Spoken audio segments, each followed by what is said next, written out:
నటి శ్రీరెడ్డి ప్రస్తుతం తమిళనాడులో సెటిల్ అయిన సంగతి తెలిసిందే. చెన్నైలోనే ఉంటూ తమిళ సినిమాలు చేస్తున్నారు. ఇటీవల హైదరాబాద్ వచ్చిన ఆమె ఓ వెబ్ ఛానల్ ఇంటర్వ్యూలో మాట్లాడుతూ తను చేస్తున్న సినిమాల గురించి వెల్లడించారు.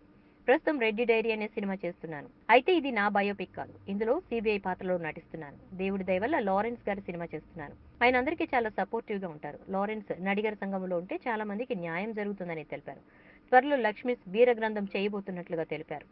లక్ష్మీస్ ఎన్టీఆర్ సినిమా గురించి స్పందిస్తూ ఎవరిలో అయినా నెగిటివ్ పాజిటివ్ రెండూ ఉంటాయి. ఎవరికి వారు తాము మంచివారం అనే ఫీలింగ్ లో ఉంటారు. వారు చేసే ఏ పని కూడా పాపపు పని అనుకోరు. లక్ష్మీ పార్వతి గారు కూడా ఆవిడ వైపు నుంచి మంచి అనేలా సినిమా చేయించుకుంటున్నారు. కేతిరెడ్డి జగదీశ్వర్ రెడ్డి ఆవిడలోని నెగిటివ్స్ చూపించాలనుకుంటున్నారు. ఈ రెండు సినిమాల్లో కూడా తప్పు అని నేను అనను. కేతిరెడ్డి గారు నిజంగా జరిగిన విషయం అది నెగిటివ్ అయినా సరే చూపిస్తూ సినిమా చేస్తే చేయడానికి నాకు ఎలాంటి అభ్యంతరం లేదు. నేను నటిని, అందులో తప్పు ఒప్పులతో నాకు సంబంధం, నటించటం నా వృత్తి అని శ్రీరెడ్డి తెలిపారు. బాలయ్య గారు తాను చేస్తున్న సినిమా గురించి ఒకటే చెప్పారు. మా నాన్నగారిని మా యాంగిల్లో ఎలా చూసామో ఆయన ఎంత గొప్ప వ్యక్తి అనేది సినిమా రూపంలో చూపించాలనుకుంటున్నట్లు తెలిపారు.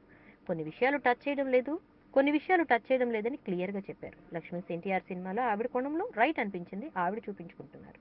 అందులో రియాలిటీ ఉండొచ్చు, ఉండకపోవచ్చు. ఆర్జీవి గారు ఫేమస్ అయినంత మాత్రాన ఆయన ఏది చూపిస్తే అది జనం నమ్ముతారా? ఏం జరుగుతుందో జనాలకు తెలియదా అని శ్రీరెడ్డి ప్రశ్నించారు. ఈ వీడియోపై మీ విలువైన కామెంట్స్ ని మాతో షేర్ చేసుకోండి. అండ్ ఇంకో విషయం, సబ్స్క్రైబ్ చేయడం మర్చిపోకండి.